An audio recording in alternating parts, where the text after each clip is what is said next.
The ongoing shortage of LPG cylinders is causing widespread inconvenience and distress to people across the country. Triggered by disruptions in supply due to the ongoing West Asia conflict, the crisis has led to long queues at distribution centers in towns and cities across multiple states. The situation has forced many kitchens turning to alternative cooking methods, highlighting its impact on daily life. In Bihar's Kaimur district, at the Mohania Sub-Divisional Hospital, food is being prepared for patients on coal and wood-fired stoves.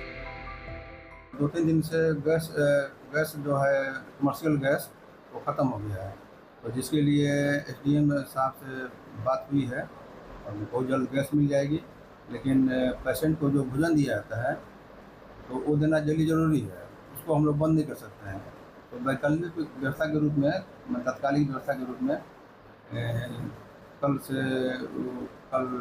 कोयला का उपयोग किया गया था और बहुत जल्द उम्मीद है कि गैस मिल जाएगी।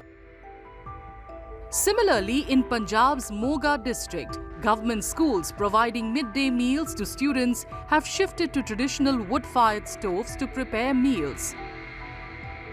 यहाँ पे भी कोई दिक्कत होती है तो साथ के साथ उसका जो सल्यूशन है हम लोग करते हैं। इसके लिए कुछ स्कूल्स ने जैसे हमें अपना प्रॉब्लम हमारे ध्यान में लाई थी, तो हमने उनसे एजेंसी नंबर, कनेक्शन नंबर लिया और इमीडिएटली अपनी जो जिला लेवल की कमेटी है उसके ध्यान में लाके हमने उन स्कूल्स की वो प्रॉब्लम्स को सॉल्व करवाया। एजुकेशन डिपार्टमेंट की तरफ से भी 16 मार्च को हमारे लिए गाइडलाइंस इशू करी गई थी कि अगर बाय चांस 1-2 दिन के लिए कहीं पे भी कोई प्रॉब्लम आती है तो किसी भी हालात में हम मिड डे मील बच्चों को बंद ना करें, और उसके लिए हमको बोला गया है कि हम कोई टेम्परेरी अरेंजमेंट कर सकते हैं।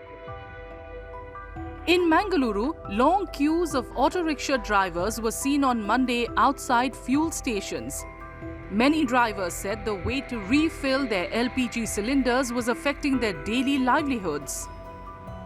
Meanwhile, the government has reiterated that it is taking steps to enhance LPG production and rationalize natural gas allocation to priority sectors.